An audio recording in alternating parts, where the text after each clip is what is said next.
বাড়ির সামনে আড়াই হাত মাটির নিচে ঘুমিয়ে আছে। কোনোদিন ওই মায়ের খবরটুকু পর্যন্ত নিতে পারলাম না। মাকে যদি কবরের পাশে দাঁড়ায় ডাকি, মা গো তুমি কেমন আছো বলো, মা জবাব দেয় না। বাবার কবরের সামনে দাঁড়ায় যদি বলি, বাবা কেমন আছো তুমি বলো, তোমার রেখে যাওয়া বাড়ির মধ্যে আমি থাকি, কিন্তু 5 বছর হয়ে গেল, 10 বছর হয়ে গেল, তুমি মাটির ঘরে কেমন আছো খবরটুকু পর্যন্ত নিতে পারি না। এরে দুনিয়ার বাজার, সারা জীবন কি মনে হয় এই দুনিয়ায় থাকবা? না রে ভাই না, দুনিয়ায় তো আসার সিরিয়াল আছে, যাওয়ার সিরিয়াল নাই। তবে সাবধান, কবর কিন্তু বড় ভয়ঙ্কর জায়গা, কবর বড় অন্ধকার জায়গা।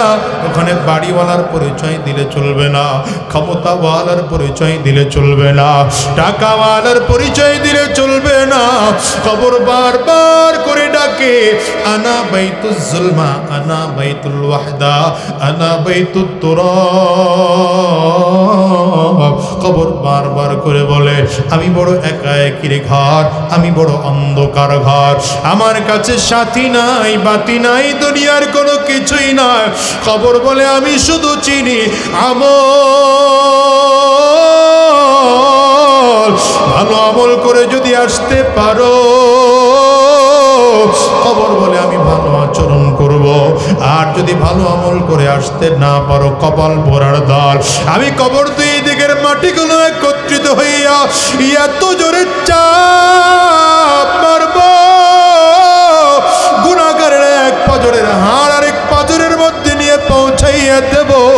ওরে দুনিয়ার যুবক, কি বললে তুমি নেকের কাজ করবা বলো? কোন রাস্তায় চললে নেকের কাজ করবা বলো? আজকের ময়দানটায় তুমি যদি পাওটা আমার সামনে আগে দাও, আমি 2 হাত দিয়ে তোমার পায়ে ধরবো, তারপরে বলবো, রে ভাই গুনাহ ছেড়ে দাও, আরাম রাস্তা ছেড়ে দাও, আরাম রাস্তায় চলিও না, গুনাহের রাস্তায় চলিও না, শয়তানি রাস্তায় চলিও না। কারণ সাহাবায়ে কেরাম এমন মানুষের সঙ্গে স্পর্শ দেখেছেন যিনি পৃথিবীর সব থেকে দামি মানুষ। আল্লাহর পরে মাখলুকের উপরে যার দাম সব থেকে বেশি, এজন্য সাহাবায়ে কেরামদের দাম বেশি। হ্যাঁ, নবী জমিন থেকে চলে গেলেন, এবার তাবেঈনদের দাম সাহাবীদের মতো না, কিন্তু আমাদের তুলনায় অনেক গুণ বেশি। সাহাবায়ে কেরামও জমিন থেকে চলে গেলেন, এখন সাহাবী হওয়ার সুযোগ নেই, তাবেঈন হওয়ার সুযোগ নেই। এখন তাবেঈনদের মূল্য আমাদের তুলনায় 1000 গুণ বেশি। সাহাবায়ে কেরাম তাবেঈনদের তুলনায় কম। কেন? সাহাবায়ে কেরাম কাকে সাহাবী বলে? যিনি ঈমানি হালাতে নবীকে দেখেছেন, ঈমানি হালাতে জমিন থেকে বিদায় হয়েছেন। সাহাবী কাকে বলে? বলেন, সাহাবী কাকে বলে? যিনি ঈমানি হালাতে নবীকে দেখেছেন, ঈমানি হালাতে ইন্তেকাল করেছেন, তিনি হলেন সাহাবী। এখন নবী ইন্তেকাল করলেন, সাহাবী হওয়ার সুযোগ আর নেই। এখন সাহাবায়ে কেরামদেরকে যারা ঈমানি হালাতে দেখেছেন, ঈমানি হালাতে ইন্তেকাল করেছেন, এরা তাবেঈন। কথা হয় না তো? এক এক করে করে করে করে সাহাবায়ে কেরাম সব জমিন থেকে বিদায়। এখন তাবেঈন হওয়ার সুযোগ নেই, এখন জমিনে আছেন তাবেঈন।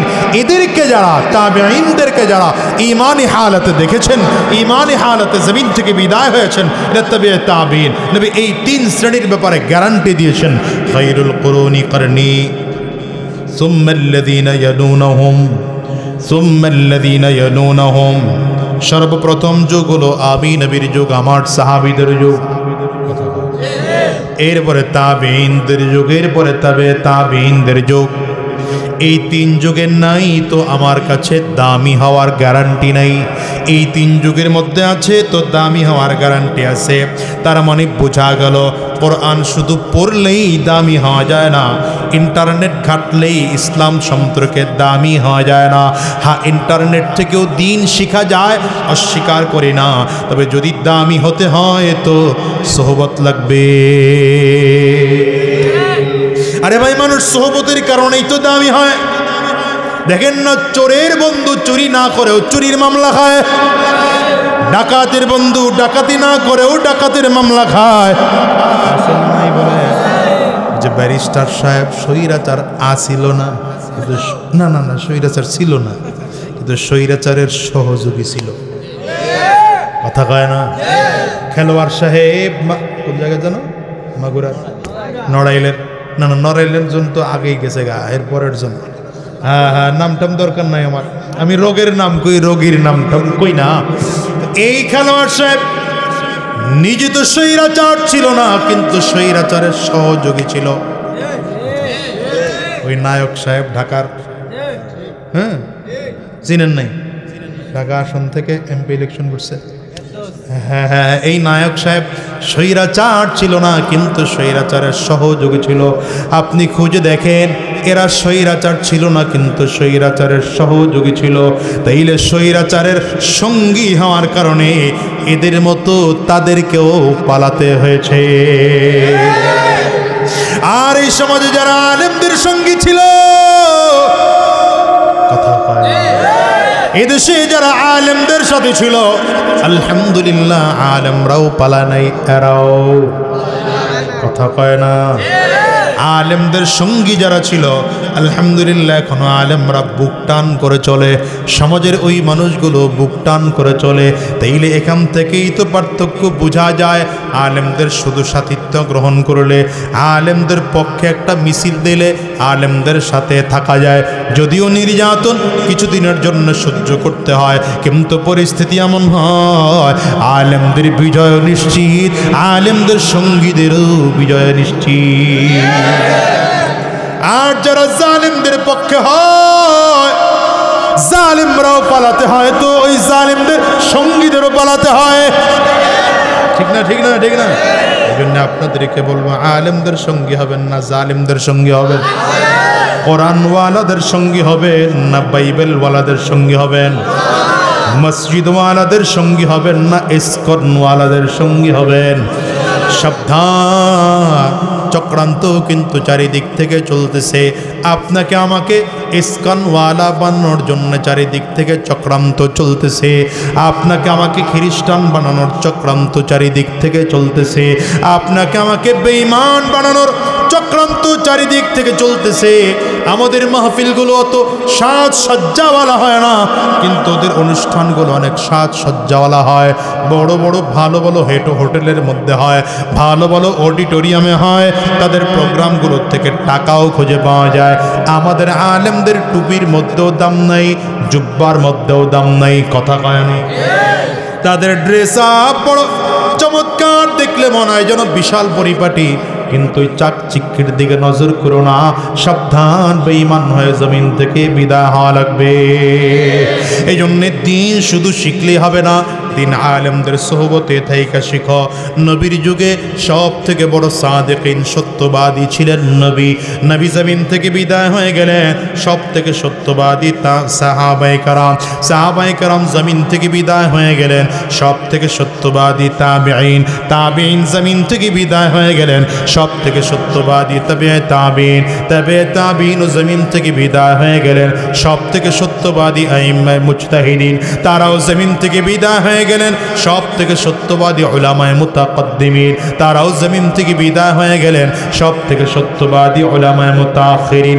এই যুগেও যত উলামায়ে কেরাম আছেন, সত্যের পক্ষে আছেন, দ্বীনের পথে আছেন, কোরআন ও সুন্নাহ অনুযায়ী নিজের জীবন চালাইতে চান, আপনাদেরকে কোরআন ও সুন্নাহ অনুযায়ী চালানোর জন্য বয়ান করেন। খোদার কসম করে বলি, এরাও সত্যবাদী। এই যুগের মানুষ যদি এই আলেমদের সঙ্গী আর সাথিত্ব গ্রহণ করতে পারে, এই আলেমদের যেমন দাম আল্লাহর কাছে আছে, যদিও সাহাবীদের মতো না, তাবেঈনদের মতো না, তবে তাবেঈনদের মতো দামি না, কিন্তু এই যুগের মানুষের আলেমদের সাথে সম্পর্ক রাখলে সাধারণ মানুষের তুলনায় তার দামটাও আল্লাহর কাছে বেড়ে যাবে। ঠিক না? রব্বে করিম বলেন, ইয়া আইয়ুহাল্লাযীনা আমানুত্তাকুল্লাহ, পড়েন, ইয়া আইয়ুহাল্লাযীনা আমানুত্তাকুল্লাহ ওয়া কুনু মা'আস সাদিকিন। আল্লাহ তাআলা বলেন, ঈমানদাররা, সাবধান করে বলছেন, ঈমানদাররা, হে ঈমানদাররা, তাকওয়া অর্জন করো, আল্লাহর ভয় অর্জন করো। শুধু আল্লাহর ভয় অর্জন করলেই হবে না, সত্যবাদীদের সঙ্গী হও। বলেন, কাদের সঙ্গী হব? আওয়াজ করে বলেন কাদের সঙ্গী হব? চিৎকার করে বলেন কাদের সঙ্গী হব? সত্যবাদীদের সঙ্গী যদি হওয়া যায়, দুনিয়াতেও শান্তি পাওয়া যাবে, আখিরাতেও শান্তি পাওয়া যাবে, কবরেও শান্তি পাওয়া যাবে, হাসরেও শান্তি পাওয়া যাবে, মিজানেও শান্তি পাওয়া যাবে, পুলসিরাতেও শান্তি পাওয়া যাবে। কারণ কবরে গেলে জিজ্ঞাসা করবে না তুমি কোন দলের মালিক ছিলা, কোন দল তুমি করেছো, জিজ্ঞাসা করা হবে তোমার ঈমান পাক্কা সাচ্চা কিনা। মার রব্বুকা ওয়া মা দীনুকা ওয়া মান নবিয়ুকা, এই জিজ্ঞাসা করা হবে ঈমান, তোমার রবকে, তোমার নবীকে, তোমার ধর্ম কি। সেদিন যদি সত্যবাদীদের সংস্পর্শে হতে পারো, তাইলে দেখা দেখা বলতে পারবা আমার রব হলেন আমার আল্লাহ। বলেন আমাদের রবকে, আরো জোরে বলেন রবকে। সর্বশেষ বলি মুসলমান শোনো, কিয়ামতের ময়দানে রব্বি করিম যখন ডাক দেবে, মানুষগুলো সব তাদের নেতাদের সাথে উঠবে। ইয়াউমা নাদউ কুল্লা উনাসিন বিইমামিহিম, ইয়াউমা নাদউ কুল্লা উনাসিন বিইমামিহিম। রব্বি করিম বলেন কিয়ামতের ময়দানে সব মানুষগুলো তার নেতার সাথে উঠবে। এই জন্য বলি, যারা দুনিয়ায় আলেমদেরকে নেতা মেনে চলেছ, আলহামদুলিল্লাহ বুকে হাত নিয়ে বলি আমরা হাক্কানি উলামায়ে কেরামদের সাথে আছি। হাক্কানি উলামায়ে কেরামদের পেছনে পেছনে আমরাও তাদেরকে নেতা মাইনা উঠব। তোমরা যারা দাড়ি কামাইনা লোকদেরকে নেতা বানাইছো, সুদখোরওয়ালাদেরকে নেতা বানাইছো, ঘুষখোরওয়ালাদেরকে নেতা বানাইছো, বেনামাজিদেরকে নেতা বানিয়েছ, বলো তোমাদের নেতার সাথে উঠতে পারবানি? পারবা? বুঝা কইছেন তো? যাদের পিছনে দৌড়াও আর জোরে জোরে স্লোগান দাও, রক্ত লাগলে আরো দেব, হ্যাঁ রক্ত লাগলে আরো দেব, দুনিয়ার দেওয়া সব দেব। কার জন্য রক্ত দিতে তুমি এত বড় প্রস্তুত হয়ে আসতেছো বলো তো আমাকে? যেই নেতার জন্য রক্ত দিতে চাও, যেই নেতার আদর্শ বাস্তবায়ন করার জন্য দুনিয়াতে চেষ্টা ফিকির লাগাইছো, ওই নেতা কিয়ামতের ময়দানে তার ঠিকানাও যা হবে, তোমার ঠিকানাও তা হবে। সর্বশেষ বুখারীর হাদিস, রাসূল আরবি বলেন আল মারউ মা মান আহাব্বা, মানুষ দুনিয়ায় যার সাথে যার মুহাব্বত রাখবে, কিয়ামতের ময়দানে হাসর তার সাথেই হবে। সম্পর্ক যদি আলেমদের সাথে হয়, সম্পর্ক যদি কোরআনওয়ালার সাথে হয়, সম্পর্ক যদি ইসলামওয়ালাদের সাথে হয়, তাইলে এই ইসলামওয়ালাদের সাথে কিয়ামতের ময়দানে এক ছায়াতলে দাঁড়ানো যাবে, কোরআনওয়ালাদের সাথে এক জায়গায় দাঁড়ানো যাবে। আর যদি জালিমদের সাথে হয়, কোরআন বিদ্বেষীদের সাথে হয়, ইসলাম বিদ্বেষীদের সাথে হয়, নবী বিদ্বেষীদের সাথে হয়, খোদার কসম এরাও জাহান্নামী, তোমাকেও জাহান্নামে যাওয়া লাগবে। এই জন্য বলেন জান্নাতে যাইতে চাই না জাহান্নামে যাইতে চাই? আওয়াজ করে চিল্লায় জোরে বলেন, জাহান্নামী হতে চাই না জান্নাতি হতে চাই? এইলে বেঈমান হতে চাই না ইমানদার হতে চাই? হ্যাঁ মুসলমান, জান্নাতি হতে হবে, ইমানদার হতে হবে।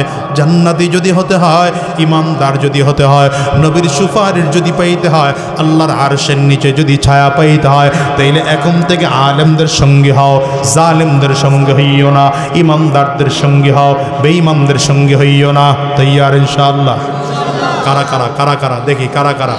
আল্লাহ কবুল করো, আমিন কোন? চিল্লায় জোরে আমিন বলেন, আরো জোরে আমিন বলেন। আল্লাহ তুমি আমাদেরকে সত্যবাদীদের দলে কবুল করে নাও, ইমানদারদের দলে কবুল করে নাও, কোরআনওয়ালাদের দলে কবুল করে নাও, আলেমদের দলে কবুল করে নাও। চিৎকার করে বলো আমিন। ইত্তাকুল্লাহ, আল্লাহর ভয় অন্তরে ঢোকাও, তাকওয়া অর্জন করো। দ্বিতীয় নম্বর, ওয়াকুনু মা'আস সাদিকিন, সত্যবাদীদের সঙ্গী হও। বলেন এক নম্বর নির্দেশনা কি? তাকওয়াওয়ালা হও। বলেন এক নম্বর নির্দেশনা, আবার বলেন তাকওয়াওয়ালা হও, আবার বলেন। দ্বিতীয় নম্বর, সত্যবাদীদের সঙ্গী হও। কাদের সঙ্গী হও? সত্যবাদী। ইমানদারদেরকে দুটি নির্দেশনা দিয়েছেন।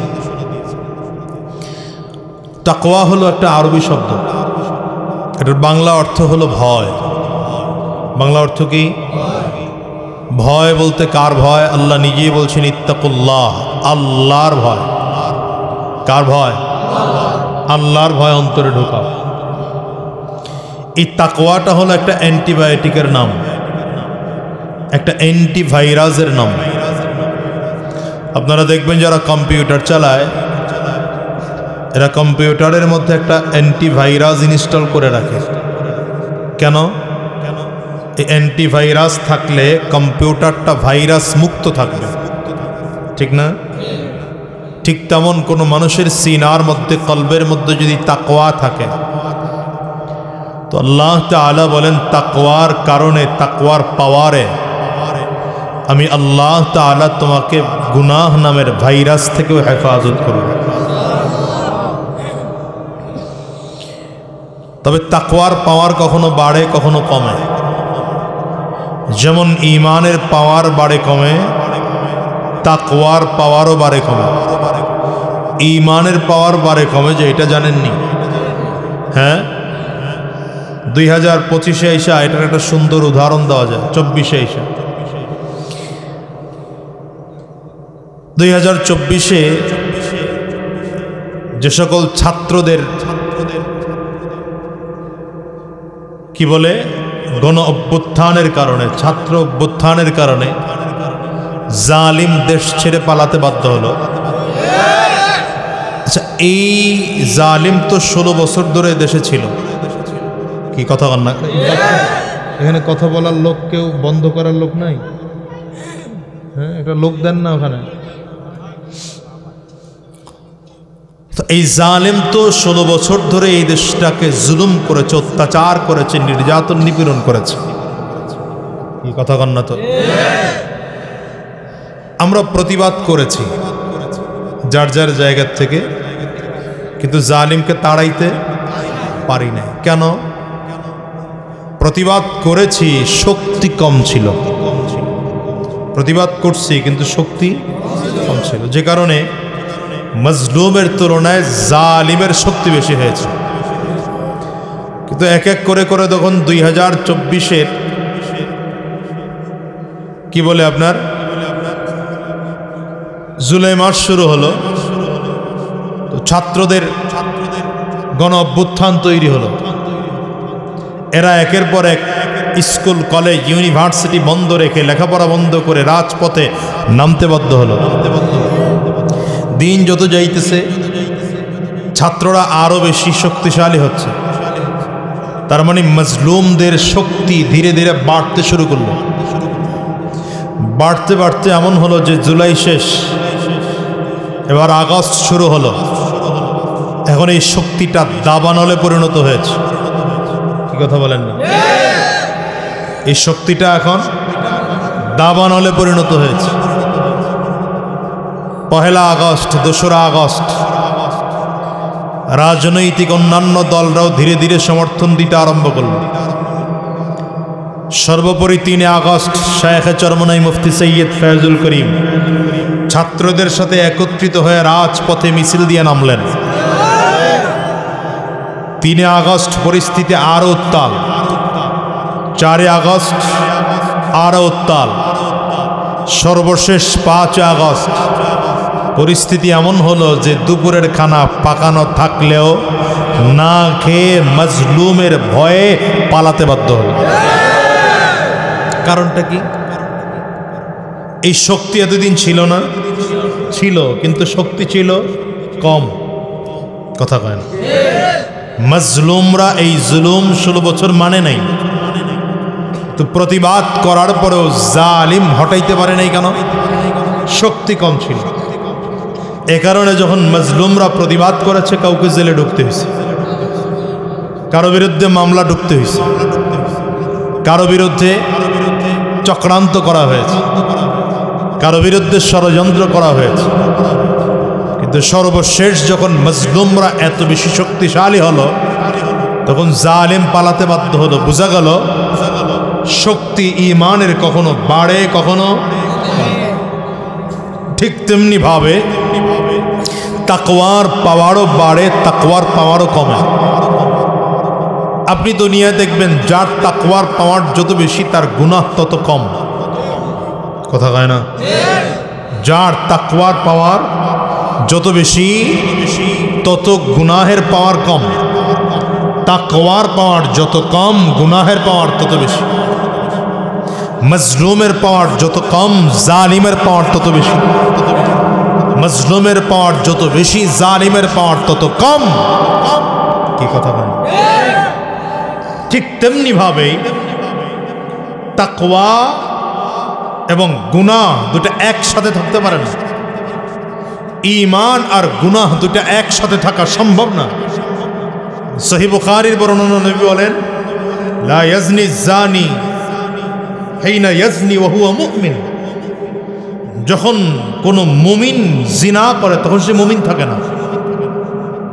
জিনা করা অবস্থায় সে মুমিন থাকে না। তার মানে গুনাহ আর ঈমান তাজাদ, একটা আরেকটার বিপরীত। ঈমান আছে তো গুনাহ নাই, গুনাহ আছে তো ঈমান নাই। যদি বলেন তাহলে মুমিনে ফাসিকের অবস্থা কি? তো ঈমানদার সে গুনাহ করতেছে, তার মানে গুনাহ ঈমান আছে, পাওয়ার কম। ঈমান আছে, পাওয়ার কম। তাকওয়া আছে, গুনাহ আছে, তার মানে তাকওয়া আছে, পাওয়ার কম। এই জন্য তাকওয়ার পাওয়ারটা বাড়িয়ে রাখতে হবে, কমিয়ে রাখা যাবে না। কি কথা কন না? এটার একটা উদাহরণ দিলে ভালো করে বুঝবেন। আমাদের দেশের মহিলারা যখন খানা রান্না করে, ছেলেকে ফেসবুক চালায়, এখন কি চালাইতেছে? মোবাইল নিচের দিকে, মা আমার দিকে তাকাও, এদিকে তাকায় থাকো। আমার দেশের মা বোনরা যখন খানা পাকায়, চুলার মধ্যে থাকা অবস্থায় খানাটা যেই পরিমাণ গরম থাকে, চুলার থেকে নামায় ফেলার পরও একই গরম থাকে না আস্তে আস্তে ঠান্ডা হয়? কেন ঠান্ডা হলো? কেন? আগুনের স্পর্শ নাই। কি নাই? আগুনের স্পর্শে ছিল তো গরম ছিল, আগুনের স্পর্শে নাই তো আস্তে আস্তে ঠান্ডা হচ্ছে। এখন মা বোনরা কি করলো? এই খানাটাকে গরম রাখার জন্য আমাদের পুরুষদের মাধ্যমে হটপট কিনে আনে গেছে। হটপটের মধ্যে খানা রেখে দিলে 2-4 ঘন্টা খানাটা গরম থাকে। আল্লাহ তাআলা বলেন, গোলাম, তুমি যখন তাকওয়া অর্জন করবা তখন তাকওয়ার পাওয়ার কখনো কমবে, তাকওয়ার পাওয়ার কখনো বাড়বে। তবে একবার তাকওয়া অর্জন করার পরে তাকওয়ার পাওয়ার যেন কমে না যায়, এই জন্য তাকওয়া ওয়ালাদের সঙ্গে হও। বুঝেন না? তাকওয়ার পাওয়ার অর্জন করার পরে যেন কমে না যায়, এটা যেন বাড়তেই থাকে। এই জন্যে কি করতে হবে? তাকওয়া ওয়ালাদের সঙ্গে হতে হবে। এই জন্যই আল্লাহ তাআলা কোরআনে বলেন, ইয়া আইয়ুহাল্লাযীনা আমানুত্তাকুল্লাহ। সাউন্ডটা একটু বাড়ান। ইয়া আইয়ুহান, নাই মাইকওয়ালা নাই। ইয়া আইয়ুহাল্লাযীনা আমানুত্তাকুল্লাহ ওয়া কুনু মা'আস সাদিকিন। ঈমানদারেরা তাকওয়া অর্জন করো, তাকওয়া অর্জন করে সাবধান যেন তাকওয়া কমে না যায়। এই জন্য সত্যবাদীদের সঙ্গে হও। এই সত্যবাদীদের সঙ্গে হওয়াটাকে সুহবত বলা হয়। কি বলা হয়? এই কথা বলেন, কি বলা হয়? এই সুহবতের কারণে মানুষ দামি হয়। সুহবতের কারণে কি হয়? দামি হয়। আর ইসলামের দামি হওয়ার সব থেকে চমৎকার মাধ্যম হলো, ইসলাম চর্চা করতে হয় কারো সুহবতে থাইকা। ইন্টারনেট টিপে টিপে ইসলাম না। কথা বলে, আমাদের দেশে এখন ইসলাম চর্চা শুরু হয়েছে ইন্টারনেট টিপে টিপে। ফেসবুক শরীফ থেকে ইলম অর্জন করা শুরু করেছে। মনে রাখবেন, যতদিন পর্যন্ত এই ইন্টারনেট, ফেসবুক আর কি বলে এই সোশ্যাল মিডিয়া ছিল না, ততদিন দিন পরিষ্কার ছিল, নিশ্চিদ্র ছিল, নির্ভেজাল ছিল। যখনই ইলম অর্জন করার, দ্বীনের ইলম অর্জন করার মাধ্যম বানিয়ে ফেলেছি ফেসবুক, গুগল আর কি ইউটিউব, তখন দ্বীনের মধ্যে ভেজাল ঢোকা শুরু হয়েছে। কথা বুঝতেছেন? দেখেন, সহিহ বুখারীর হাদিস, কিতাবুল ওয়াহির হাদিস, নবী আলাইহিস সালামের সামনে এসে জিবরিল দাঁড়িয়েছেন। কথা বুঝতেছেন? জিবরিল আমিন আমার নবীকে লক্ষ্য করে বললেন, ইকরা, নবী কি উত্তর দিলেন? মা আনা বিকারিন, পড়তে জানি না, পাঠক নই। এরপর একটা খেয়াল করেন, এই জায়গাটুকু জিবরিল কি বললেন? কথা কয় না তো এরা। জিবরিল কি বললেন? এই মাহফিল একটা ক্লাস, এটা মনে রাখবেন, এটা ক্লাস চলতেছে। স্কুল, কলেজ, ইউনিভার্সিটি, মাদ্রাসাও ক্লাস হয়, এখানে একটা ক্লাস চলতেছে। কি কথা বুঝেন না? মাদ্রাসায় ক্লাস হয়, বয়স সীমা আছে, ফর্ম পূরণ করতে হয়, এক ক্লাসের ছাত্র আরেক ক্লাসে যাইতে পারে না, একটা ব্যাপার স্যাপার আছে। কিন্তু এই ক্লাসটা উন্মুক্ত সবার জন্য, এখানে আবেদন ফর্মও পূরণ করতে হয় না, ফিও দেওয়া লাগে না, বয়সেরও সীমা নাই, যে কোনো বয়সের লোক এসে বসতে পারে, যে কোনো দলের লোক এসেও বসতে পারে, চাইলে অমুসলিমরাও বসতে পারে। এই জন্য এটা ক্লাস মনে করবেন, উত্তর দিবেন, তাহলে কথা বুঝবেন। জিবরিল কি বললেন? ইকরা, পড়েন। নবী কি বললেন? মা আনা বিকারিন, আমি পাঠক না, পড়তে জানি না। আচ্ছা, এই প্রশ্নের উত্তরে কি হওয়া উচিত বলেন তো? আমি যদি আপনাকে বলি পড়েন, আপনি বললেন আমি জানি না, আমার কি উচিত? আপনাকে শিখিয়ে দেওয়া। আমার কি উচিত? কিন্তু নবী কি বলেন? ফাআখাযানি ফাগাত্তানি হাত্তা বালাগা মিন্নিল জুহুদ। জিবরিল আমাকে ধরলেন, সিনার সাথে সিনা মিলিয়ে চাপ দিলেন, এত জোরে চাপ দিয়েছেন আমি ব্যথা পেয়েছি। হাত্তা বালাগা মিন্নিল জুহুদ, প্রচন্ড ব্যথা পেয়েছেন। ফারসালানি, জিবরিল আবার ছেড়ে দিয়ে বললেন পড়েন। আরে ভাই, আমি তো বললাম পড়তে জানি না, আপনার উচিত আমাকে শিখায় দেওয়া, শিখাইলেন না। আপনি আমার সিনার সাথে সিনা মিলিয়ে চাপ দিয়ে ছেড়ে দিয়ে আবার বললেন পড়েন। নবীজি আবারও বললেন পড়তে জানি না, মা আনা বিকারিন। জিবরিল আবারও ধরলেন, নবী বলেন ফাগাত্তানি সানিয়া, আবারও চাপ দিলেন দ্বিতীয়বারে, আবারও ছেড়ে দিয়ে বললেন পড়েন। নবীজি আবারও বললেন পড়তে জানি না। জিবরিল আবারও ধরলেন, ফাগাত্তানি সালিসা, নবী বলেন তৃতীয়বারে আবার চাপ দিলেন, আবার ছেড়ে দিলেন, আবার বললেন পড়েন। এইবার পড়ার সময় বললেন ইকরা বিসমি রাব্বিকাল্লাযী খালাক, ওই প্রভুর নামে পড়েন যে প্রভু আপনাকে সৃষ্টি করেছে। নবী গড়গড় করে পড়া শুরু করলেন, একটানে 5 আয়াত। প্রথমবার বললেন পড়তে জানি না, দ্বিতীয়বার বললেন পড়তে জানি না, আবারও বললেন পড়তে জানি না। এখন পড়া শুরু করলেন, কারণ কি? কই জিবরিল শিখানো নাই, কথা কয় না। কি করলেন? কি বুঝাইলেন গোটা পৃথিবীর মানুষ? দুইটা জিনিস বুঝাইছে। কয়টা জিনিস বুঝাইছেন? 1 নম্বর, ওয়াহির জ্ঞান অর্জন করতে হলে সুহবত লাগবে। ওয়াহির জ্ঞান অর্জন করতে হলে, বলেন, ওয়াহির জ্ঞান অর্জন করতে হলে সুহবত লাগবে। এই পয়েন্টটুকু এখানে রাখেন, এটা একটু পরে আসতেছে। দ্বিতীয় পয়েন্ট, সেটা হচ্ছে রাসূলুল্লাহ সাল্লাল্লাহু আলাইহি ওয়াসাল্লাম প্রথম প্রশ্ন করলেন পড়তে জানি না, দ্বিতীয়বার পড়তে জানি না, তৃতীয়বার পড়তে জানি না, 3 বারের বার চাপ খেয়ে পড়া শুরু করলেন। কেমনে? নবীজি প্রথম বলা হলো ইকরা, পড়েন, নবী পড়েন নাই। আবার ইকরা, পড়েন, নবী পড়েন নাই। আবার ইকরা, পড়েন, নবী পড়েন নাই। যখন বলা হলো ইকরা বিসমি রাব্বিকাল্লাযী খালাক, তার মানে নবী বুঝাইতে চাইলেন, আরে আমি তো 40 বছর ধরে পড়ি নাই, স্কুলে পড়ি নাই, কলেজে পড়ি নাই, ইউনিভার্সিটিতে পড়ি নাই, মাদ্রাসায় পড়ি নাই, দুনিয়াতে আমার কোনো উস্তাদই নাই, তো আমি তো লেখাপড়াই করি নাই। যদি পড়তেই হয়, আল্লাহর নামে যদি কোনো পড়া হয়, সেই পড়া দিয়ে পড়ালেখা শুরু করব। যেই পড়া আল্লাহর নাম নাই, ও পড়া আমি নবী পড়ব না। এই জন্য আমি বলি, দুনিয়ার যত শিক্ষা, এটা শিক্ষা না, এটাকে শিক্ষা বলে না। আপনি ডাক্তার হয়েছেন, কোরআন জানেন না, আপনি মূর্খ। ইঞ্জিনিয়ার হয়েছেন, কোরআন জানেন না, মূর্খ। অ্যাডভোকেট হয়েছেন, কোরআন জানেন না, মূর্খ। কি বলে, পাইলট হয়েছেন, ব্যারিস্টার হয়েছেন, দুনিয়ার লাইনের ডক্টরেট ডিগ্রি অর্জন করেছেন, হাজারো সার্টিফিকেট রয়েছে আপনার, কোরআন জানেন না, তাওহীদের জ্ঞান জানেন না, ওয়াহির জ্ঞান জানেন না, ইসলামের জ্ঞান জানেন না, কোরআনের জ্ঞান জানেন না, আপনি মূর্খ। বলেন আপনি কি? বলেন আপনি কি? কিন্তু আপনি দুনিয়ার জাগতিক কোনো শিক্ষায় শিক্ষিত না, ডাক্তার না, ইঞ্জিনিয়ার না, অ্যাডভোকেট না, ব্যারিস্টার না, পাইলট না, কিচ্ছু না, কিন্তু আপনার মধ্যে তাওহীদের জ্ঞান আছে, রিসালাতের জ্ঞান আছে, ওয়াহির জ্ঞান আছে, কোরআনের জ্ঞান আছে। রব্বে করিমের ভাষায় আপনি পৃথিবীর সবথেকে শ্রেষ্ঠ শিক্ষিত মানুষ। এর একমাত্র প্রমাণ আমার আপনার নবী সরওয়ারে দু আলম আহমদ মুজতবা মুহাম্মদ মুস্তাফা, জোরে বলেন সাল্লাল্লাহু আলাইহি। আচ্ছা বলেন তো, আমার নবী পৃথিবীর কোন মাদ্রাসায় পড়েছেন? এই যে আলোচনায় বুঝলেন তো, কোন মাদ্রাসায় পড়েছেন? পড়েন নাই। স্কুলে, কলেজে, ইউনিভার্সিটিতে, দুনিয়ার কোনো উস্তাদি নবীজির, নবীজি নিজেই বলেন আল্লামানি রব্বি ফাআহসানা তালিমি আদ্দাবানি রব্বি ফাআহসানা তা'দীবি। আমি পড়ি নাই কারো কাছে, আমাকে যতটুকু শিক্ষা দেওয়া কে দিয়েছেন? তাহলে জাগতিক কোনো শিক্ষায় নবীজি শিক্ষিত নন, এমনকি নবীজি লিখতেও পারতেন না, কোনো লেখা পড়তেও পারতেন না।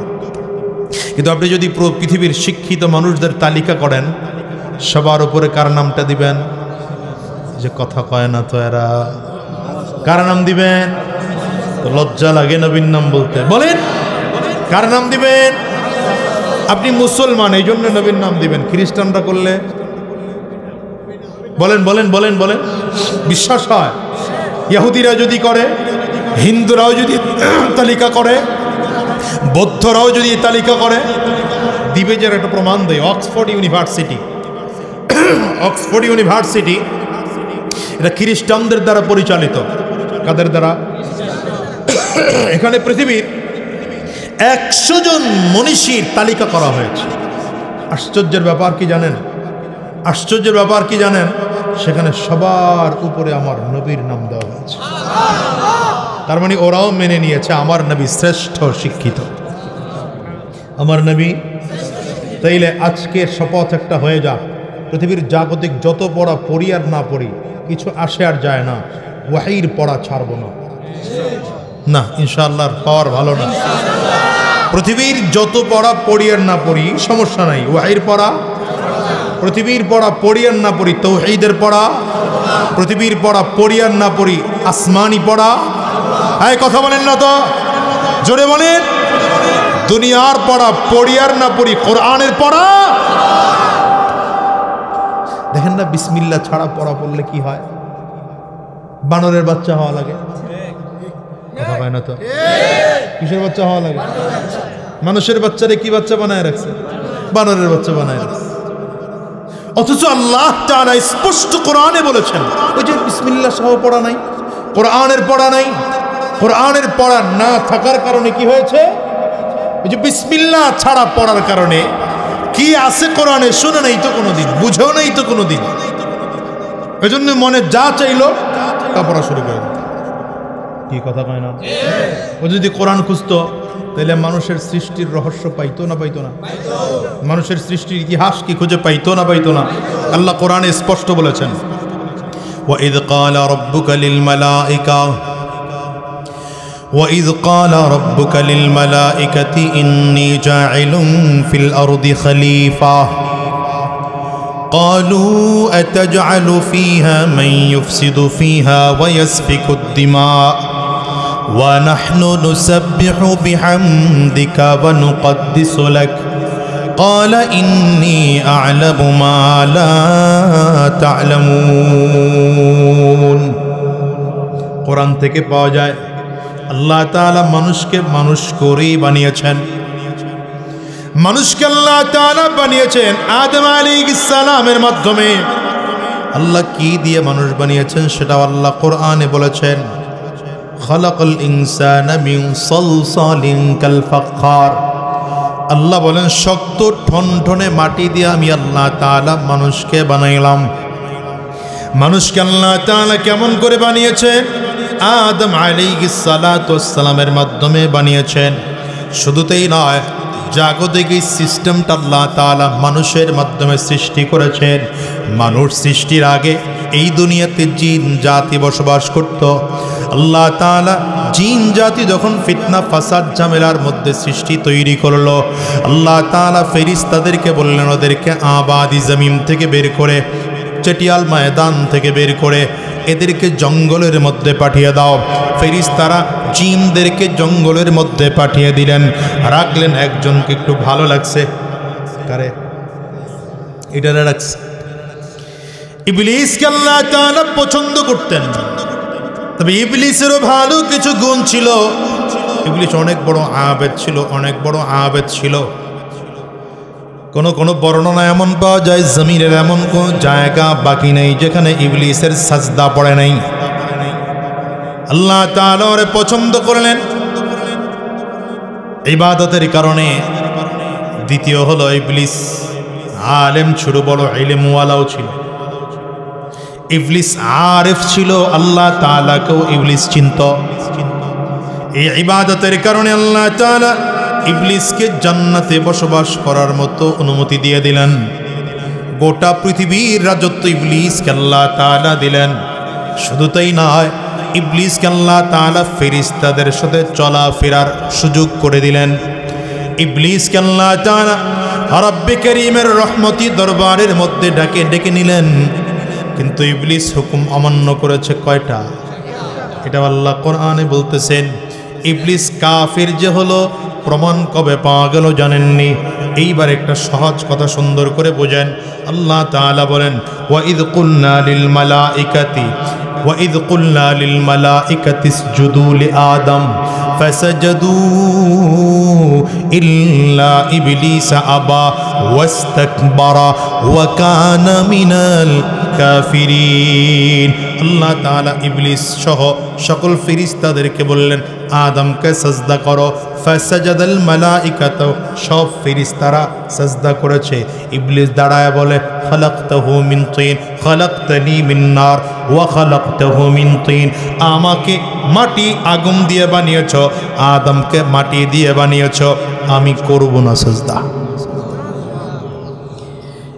এক যুক্তির কারণে আল্লাহ তাআলা বলেন দরবার থেকে বের হয়ে যাও। আল্লাহ তাআলা এটাও বলেছেন ওয়া কানা মিনাল কাফিরিন। উলামায়ে কেরাম বুঝবে কানা মানে কাফির হয়েছে না কাফির ছিল? আগে হয়েছে না, এই হলো হ্যাঁ। কানা মানে আগের থেকেই ছিল, আগের থেকেই কাফির ছিল। বুঝেন নাই কথা? তার মানে এখানে একটা ছোট্ট পয়েন্ট বের হয়। পয়েন্টগুলো মনে রাখেন, মাঝে মাঝে ছোট ছোট পয়েন্ট দিয়ে গেলাম। ইবলিস যখন ফেরেশতাদের সাথে চলতেছিল, ফেরেশতারা মনে করতেছিল আরে এ তো আমাদের ভাই, এর তো ইবাদত ভালো, এর তো কথাবার্তা ভালো, ইলম ভালো, কিন্তু ও যে আসলে কাফির। আল্লাহ তাআলা এটা প্রমাণ করার জন্য সব ফেরেশতাদেরকে সাজদা করতে বলছে। কেন? সাজদা করতে গেলেই ইবলিসের কুফরি ভেসে উঠবে। এই যে মুনাফিকটা নির্বাচনে ধরা খায়, কথা কয় না, মুনাফিকটা ধরা খায় কোন সময়? নির্বাচনের সময়। আপনাদের এলাকায় মনে হয় না, এটা আমাদের অঞ্চলের কথা বলতেছে। আমাদের দেশের বহুত সুবিধাবাদী লোক আছে, এই নেতারটাও খায় ওই নেতারটাও খায়, 5 বছর খায় কিন্তু টের পাওয়া যায় না, কথা কয় না। এর সাথেও ভালো ভাও ধরে, ওদের সাথেও। وَإِذَا لَقُوا الَّذِينَ آمَنُوا قَالُوا آمَنَّا وَإِذَا خَلَوْا إِلَى شَيَاطِينِهِمْ قَالُوا إِنَّا مَعَكُمْ। আল্লাহ কোরআনে বইলা দিয়েছেন এগুলো সব 1450 বছর আগে বইলা দিয়েছেন। কোরআন তো এত আধুনিক কিতাব, যদিও 1450 বছর আগে বলেছেন, কিন্তু মনে হচ্ছে যেন এখন নাজিল হচ্ছে। হ্যাঁ, وَإِذَا لَقُوا الَّذِينَ آمَنُوا قَالُوا آمَنَّا। একদল লোক সমাজের মধ্যে এমন আছে, হুজুরদের কাছে আসলে বলে হুজুর টেনশন নাই, আমরা আপনাদের সাথে। আবার যখন বৈঠক ওদের সাথে গোপনে গোপনে করে, হোটেল রেডি সন, কথা কয় না, তখন বলে হ্যাঁ ইন্না মাআকুম, আরে আমরা তো তোমাদের সাথে আছি। হুজুরদের সাথে একটা ভাও দিলাম আর কি, ইন্নামা নাহনু মুস্তাহজিউন, আরে এগুলো শুধু ঠাট্টা বিদ্রুপ করেছি, কি কথা কয় না। তখন হুজুর করে বড় বড় কথা কয়। হুজুররা মৌলবাদীদের ক্ষমতা আসতে দেওয়া হবে না, মৌলবাদীর দেশের সমস্যা, এটাই এদেশের অসুবিধা, কথা হয় না, বলে না বলে না। আল্লাহ বলেন আলা ইন্নাহুম আল্লাহু ইস্তাহজিউ বিহিম ওয়া ইয়ামুদ্দুহুম ফি তুগয়ানিহিম ইয়ামাহুন। তোরা ঠাট্টা করবি ইমানদারের সাথে, আমি আল্লাহ জবাব রেডি রাখছি, কথা হয় না। 16 বছর ঠাট্টা করেছ, আল্লাহ জবাব দিচ্ছেন একদিন। চোরের 10 দিন, কয়দিন গৃহস্থের? আল্লাহ তাআলা তো প্রতিদিন ধরবেন না। আবার ধরছেনও কারে দিয়া, একেবারে বাচ্চাগুলারে দিয়ে দিয়া ধরছেন, বাচ্চাগুলো কথা হয় না। কারণ আল্লাহ দেখছেন দাড়ি পাকাওয়ালা, রাগ করেন না আপনারা, আল্লাহ দেখছেন দাড়ি পাকাওয়ালা করে দিয়ে কাজ হবে না। বয়স 40 হয়ে গেছে, ওল্ড হয়ে গেছে, এগুলো দিয়ে কাজ হবে না। এদের ইমানের পাওয়ার আছে কিন্তু ভেজাল লেগে গেছে, কাজ 30 পার হয়ে গেছে, তা করে হবে না। 18 বছরের পোলাপান নামায় দিছে, 14 বছরের পোলাপান নামায় দিছে, 7 বছরের পোলাপান নামায় দিছেন, 25 বছরের বয়স হয় নাই, ওই যে মন্ত্রী বারবারে নেই একটা বয়সই হয় নাই, কথা কয় না। আল্লাহ করে নামায় দেখাইছেন যে পোলাপান দুধের বাচ্চার ভয়ে এত বড় বিশাল জালিমের দেশ পালাতে, যেমন আল্লাহ ফেরাউনের পানি দিয়ে মারছিলেন আর কি কথা কয় না। যা হোক, এদিকে লম্বা কথা, এদিকে বলবো না। তাহলে এই মূল কথা বলতেছিলাম যে জিবরিল আমিন আমার নবীর সিনার সাথে, এই যে ভুলে গেছেন ওয়াজ, সিনার সাথে সিনা লাগাইলেন নি, কেন লাগাইলেন, লাগায় কি বুঝাইলেন? সোহবত, দ্বীনের ইলম শিখতে হলে, আসমানের ইলম শিখতে হলে সোহবতের বিকল্প। আরে ভাই, এই সোহবতের কারণেই তো সাহাবী। এই সোহবত না থাকলে সাহাবী হতো না, সোহবত না হলে তো তাবেঈন হতো না, সোহবত না থাকলে তবে তাবেঈন হতো না। আচ্ছা বলেন তো, সাহাবায়ে কেরাম কোরআনের যে আয়াত যতগুলো পড়েছেন, এই আয়াত, সেই সূরা, সেই কোরআন এখনো তো আছে না, কোনো পরিবর্তন হয়েছে? কথা কয় না তো। নবীর সাহাবীদের যুগে যে হাদিস ছিল এখনো তো সেই হাদিসগুলোই আছে নাকি? না সাহাবায়ে কেরাম হাদিস অনেক বেশি পড়ছেন, আমাদের কাছে হাদিস কম এসে পৌঁছাইছে? কথা কন না তো। কোরআন তখন আরো বেশি ছিল, এখন কমছে। ওই যে ভণ্ডরা কয় না 90,000 কালাম নাজিল হইছে, হুজুররা জানে হলো 30,000 কালাম, বাকি 60,000 আমরা জানি। যেমন একদল লোক আছে না, এরকম ব্যাপার স্যাপার না। সাহাবায়ে কেরামদের যুগে কোরআন যা ছিল এখনো তা, সাহাবায়ে কেরামদের যুগে হাদিস যা ছিল এখনো তা। যদি তাই হয় তাহলে সাহাবায়ে কেরামও যা কোরআন পড়েছেন, আমি আপনিও একই কোরআন পড়েছি। সাহাবায়ে কেরামও হাদিস যা পড়েছেন, আমি আপনিও একই হাদিস পড়তেছি। সম্মানের এত ব্যবধান হলো কেন? বলেন বলেন বলেন। হ্যাঁ, সোহবতের কারণে, ইবাদতের কারণে সাহাবীদের দাম বেড়েছে, ব্যাপারটা এমন না। কথা বলেন। রোজা বেশি রেখেছেন এই জন্য সাহাবীদের দাম বেড়েছে, ব্যাপারটা এমন না। আপনি খুঁজলে দেখবেন এই যুগের অনেক মুরব্বীদের নামাজ তুলনা করলে সংখ্যার দিক থেকে আবু বকর সিদ্দিক রাদিয়াল্লাহু আনহুর চেয়ে মুরব্বীর নামাজ সংখ্যা বেশি। কি কথা কয় না? এখানে 70-80 বছরের মুরব্বীরা আছেন না? আছেন না? আচ্ছা, একজন 80 বছরের মুরব্বী যদি এখানে থাকে, তিনি যদি বালেগ হওয়ার পর থেকে এক ওয়াক্ত নামাজ না ছাড়েন, তাহলে মিনিমাম সে 15 বছরের মানুষ সাধারণত বালেগ হয়। 80 থেকে 15 মাইনাস করেন, কত হয়? 65 বছর পর 5 ওয়াক্ত নামাজ পড়েছেন। কথা বলেন। এই 65 বছর রমজানের রোজা রেখেছেন। আবু বকর সিদ্দিক রাদিয়াল্লাহু আনহুর ইবাদতের বয়স কত জানা আছে? আবু বকর সিদ্দিক রাদিয়াল্লাহু আনহুর ঈমানি হালাতের বয়স হলো 25 বছর। মাসটুকু বাদ দিলাম, কারণ নবীজির ইন্তেকালের ওই 23 বছর নবীজির ইন্তেকালের 2 বছর পরে আবু বকর সিদ্দিক ইন্তেকাল করেছেন। মাসটুকু গ্যাপ বাদ দিলাম, বছরের হিসাব রাখতে সহজ হলো। তাহলে কত বছর? ইসলামের 8মতম, নবুয়তির 8মতমতে, নবুয়তির 8ম বছর নামাজ ফরজ হয়েছে। তাহলে 25 থেকে আরো 8 মাইনাস করেন, কত হয়? 17 বছর। আবু বকর সিদ্দিক রাদিয়াল্লাহু আনহু জীবনে 5 ওয়াক্ত নামাজ পড়েছেন। কথার কথা ধরে নিলাম 17 বছর। ওই মুরব্বী যিনি 80 বছর বয়স, তার নামাজ কত বছর? 65 বছর। সংখ্যার দিক থেকে মুরব্বীর নামাজ সংখ্যা বেশি, আবু বকর সিদ্দিকের নামাজ সংখ্যার দিক থেকে কম। রোজার সংখ্যা ওই মুরব্বীর বেশি, আবু বকর সিদ্দিকের সংখ্যার দিক থেকে কম, কিন্তু কোয়ালিটি তুলনা করেন তো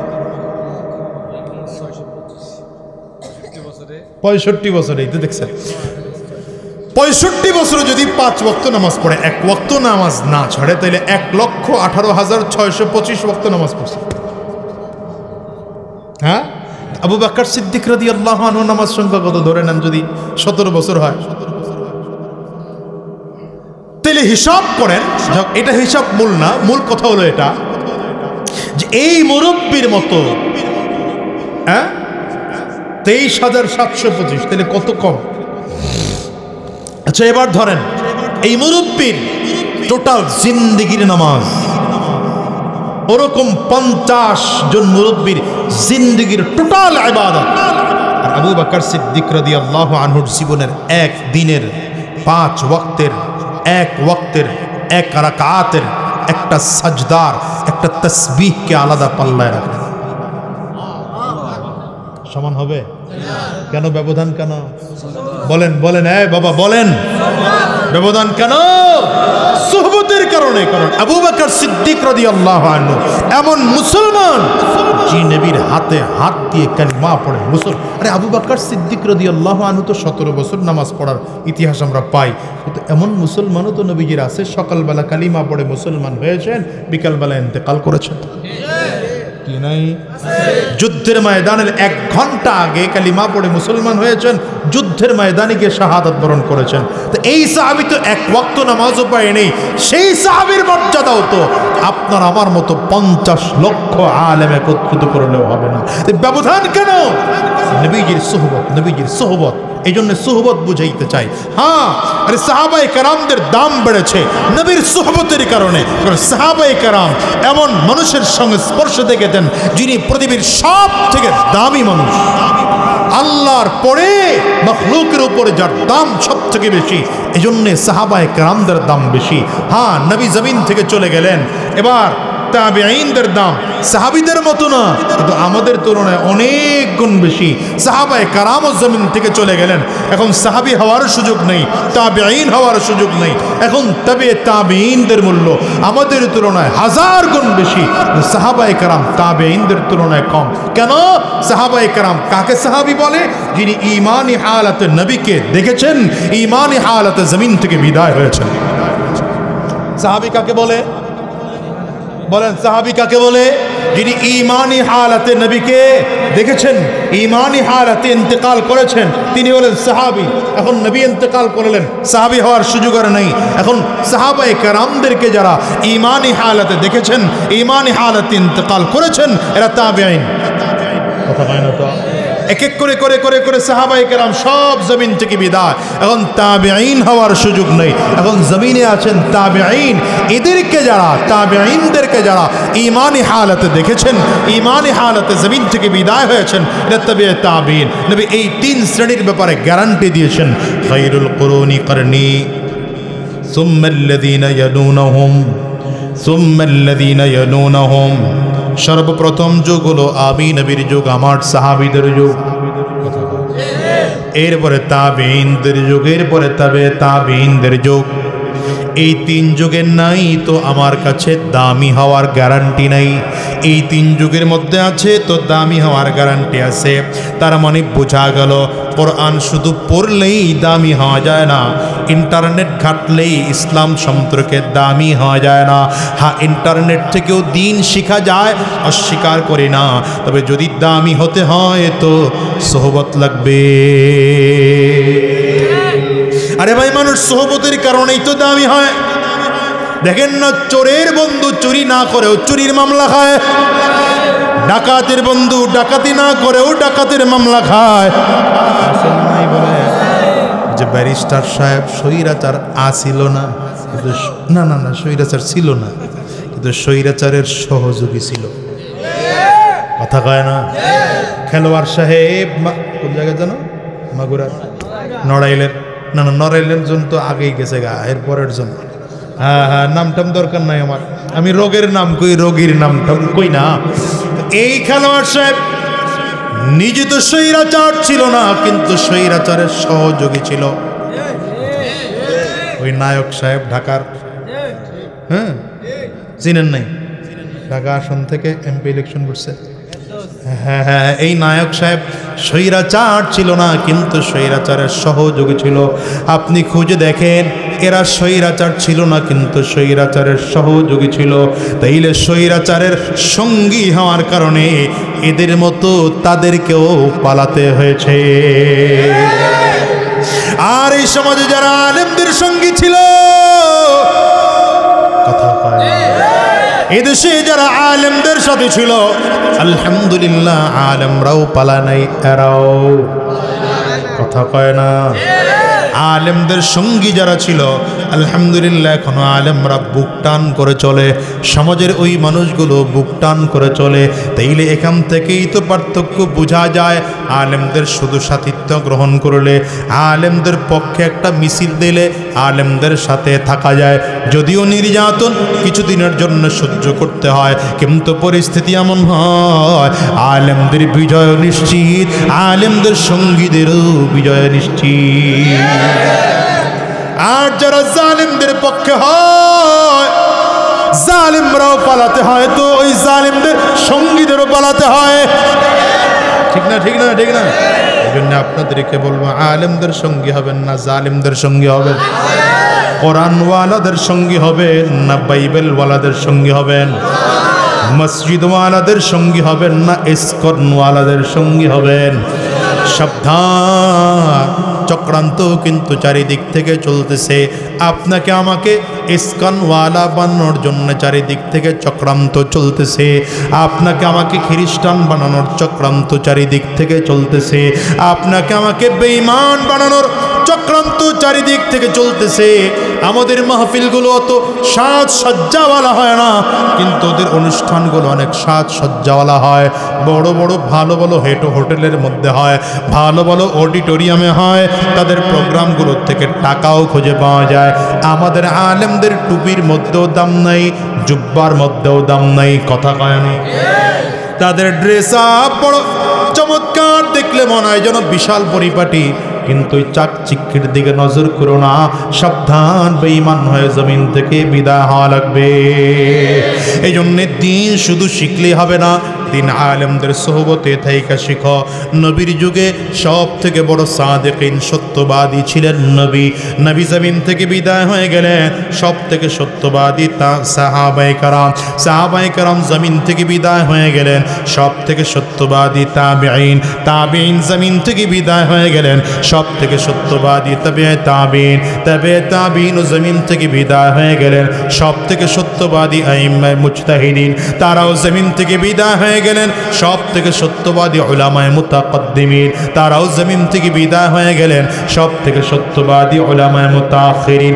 এই যুগেও যত উলামায়ে কেরাম আছেন, সত্যের পক্ষে আছেন, দ্বীনের পথে আছেন, কোরআন ও সুন্নাহ অনুযায়ী নিজের জীবন চালাইতে চান, আপনাদেরকে কোরআন ও সুন্নাহ অনুযায়ী চালানোর জন্য বয়ান করেন। খোদার কসম করে বলি, এরাও সত্যবাদী। এই যুগের মানুষ যদি এই আলেমদের সঙ্গী আর সাথিত্ব গ্রহণ করতে পারে, এই আলেমদের যেমন দাম আল্লাহর কাছে আছে, যদিও সাহাবীদের মতো না, তাবেঈনদের মতো না, তাবেঈনদের মতো দামি না, কিন্তু এই যুগের মানুষের আলেমদের সাথে সম্পর্ক রাখলে সাধারণ মানুষের তুলনায় তার দামটাও আল্লাহর কাছে বেড়ে যাবে। ঠিক না, ঠিক না? রব্বে করিম বলেন, ইয়া আইয়ুহাল্লাযীনা আমানুত্তাকুল্লাহ, পড়েন, ইয়া আইয়ুহাল্লাযীনা আমানুত্তাকুল্লাহ ওয়া কুনু মা'আস সাদিকিন। আল্লাহ তাআলা বলেন, ঈমানদাররা, সাবধান করে বলছেন, ঈমানদাররা, হে ঈমানদাররা, তাকওয়া অর্জন করো, আল্লাহর ভয় অর্জন করো। শুধু আল্লাহর ভয় অর্জন করলেই হবে না, সত্যবাদীদের সঙ্গী হও। বলেন, কাদের সঙ্গী হব? আওয়াজ করে বলেন, কাদের সঙ্গী হব? চিৎকার করে বলেন, কাদের সঙ্গী হব?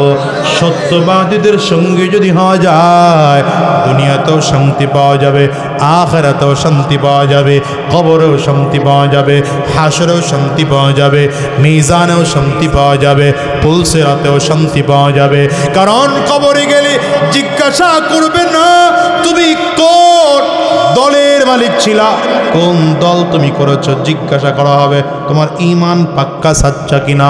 মার রব্বুকা ওয়া মা দীনুকা ওয়া মান নবিয়ুকা, এই জিজ্ঞাসা করা হবে ঈমান, তোমার রবকে, তোমার নবীকে, তোমার ধর্ম কি। সেদিন যদি সত্যবাদীদের সংস্পর্শে হতে পারো, তাইলে দেখা দেখা বলতে পারবা আমার রব হলেন আমার আল্লাহ। বলেন, আমাদের রবকে। আরো জোরে বলেন, রবকে। সর্বশেষ বলি, মুসলমান শোনো, কিয়ামতের ময়দানে রব্বি করিম যখন ডাক দেবে, মানুষগুলো সব তাদের নেতাদের সাথে উঠবে। ইয়াউমা নাদউ কুল্লা উনাসিন বিইমামিহিম, ইয়াউমা নাদউ কুল্লা উনাসিন বিইমামিহিম। রব্বে কারীম বলেন কিয়ামতের ময়দানে সব মানুষগুলো তার নেতার সাথে উঠবে। এই জন্য বলি যারা দুনিয়ায় আলেমদেরকে নেতা মেনে চলেছ, আলহামদুলিল্লাহ বুকে হাত নিয়ে বলি আমরা হাক্কানি উলামায়ে কেরামদের সাথে আছি। হাক্কানি উলামায়ে কেরামদের পেছনে পেছনে আমরাও তাদেরকে নেতা মাইনা উঠব। তোমরা যারা দাড়ি কামাইনা লোকদেরকে নেতা বানাইছো, সুদখোরওয়ালাদেরকে নেতা বানাইছো, ঘুষখোরওয়ালাদেরকে নেতা বানাইছো, বেনামাজিদেরকে নেতা বানিয়েছ, বলো তোমাদের নেতার সাথে উঠতে পারবানি? পারবা? বুঝা কইছেন তো? যাদের পিছনে দৌড়াও আর জোরে জোরে স্লোগান দাও, রক্ত লাগলে আরো দেব, হ্যাঁ রক্ত লাগলে আরো দেব, দুনিয়ার দেওয়া সব দেব। কার জন্য রক্ত দিতে তুমি এত বড় প্রস্তুত হয়ে আসতেছো বলো তো আমাকে? যেই নেতার জন্য রক্ত দিতে চাও, যেই নেতার আদর্শ বাস্তবায়ন করার জন্য দুনিয়াতে চেষ্টা ফিকির লাগাইছো, ওই নেতা কিয়ামতের ময়দানে তার ঠিকানাও যা হবে তোমার ঠিকানাও তা হবে। সর্বশেষ বুখারীর হাদিস, রাসূল আরবি বলেন আল মারউ মা মান আহাব্বা, মানুষ দুনিয়ায় যার সাথে যার মুহাব্বত রাখবে কিয়ামতের ময়দানে হাসর তার সাথেই হবে। সম্পর্ক যদি আলেমদের সাথে হয়, সম্পর্ক যদি কোরআনওয়ালার সাথে হয়, সম্পর্ক যদি ইসলামওয়ালাদের সাথে হয়, তাইলে এই ইসলামওয়ালাদের সাথে কিয়ামতের ময়দানে এক ছায়াতলে দাঁড়ানো যাবে, কোরআনওয়ালাদের সাথে এক জায়গায় দাঁড়ানো যাবে। আর যদি জালিমদের সাথে হয়, কোরআন বিদ্বেষীদের সাথে হয়, ইসলাম বিদ্বেষীদের সাথে হয়, নবী বিদ্বেষীদের সাথে হয়, খোদার কসম এরাও জাহান্নামী, তোমাকেও জাহান্নামে যাওয়া লাগবে। এই জন্য বলেন জান্নাতে যাইতে চাই না জাহান্নামে যাইতে চাই? আওয়াজ করে চিল্লায় জোরে বলেন, জাহান্নামী হতে চাই না জান্নাতি হতে চাই? এইলে বেঈমান হতে চাই না ইমানদার হতে চাই? হ্যাঁ মুসলমান, জান্নাতি হতে হবে, ইমানদার হতে হবে। জান্নাতি যদি হতে হয়, ইমানদার যদি হতে হয়, নবীর সুপারিশ যদি পাইতে হয়, আল্লাহর আরশের নিচে যদি ছায়া পাইতে হয়, তাইলে এখন থেকে আলেমদের সঙ্গে হও, জালেমদের সঙ্গে হইও না, ইমানদারদের সঙ্গে হও, বেঈমানদের সঙ্গে হইও না। তৈয়ার ইনশাআল্লাহ? কারা কারা কারা কারা দেখি কারা কারা? আল্লাহ কবুল করো, আমিন কোন? চিল্লায় জোরে আমিন বলেন, আরো জোরে আমিন বলেন। আল্লাহ তুমি আমাদেরকে সত্যবাদীদের দলে কবুল করে নাও, ইমানদারদের দলে কবুল করে নাও, কোরআনওয়ালাদের দলে কবুল করে নাও, আলেমদের দলে কবুল করে নাও। চিৎকার করে বলো আমিন, জবান খুলে আওয়াজ দিয়া জোরে বলো আল্লাহুম্মা আমিন।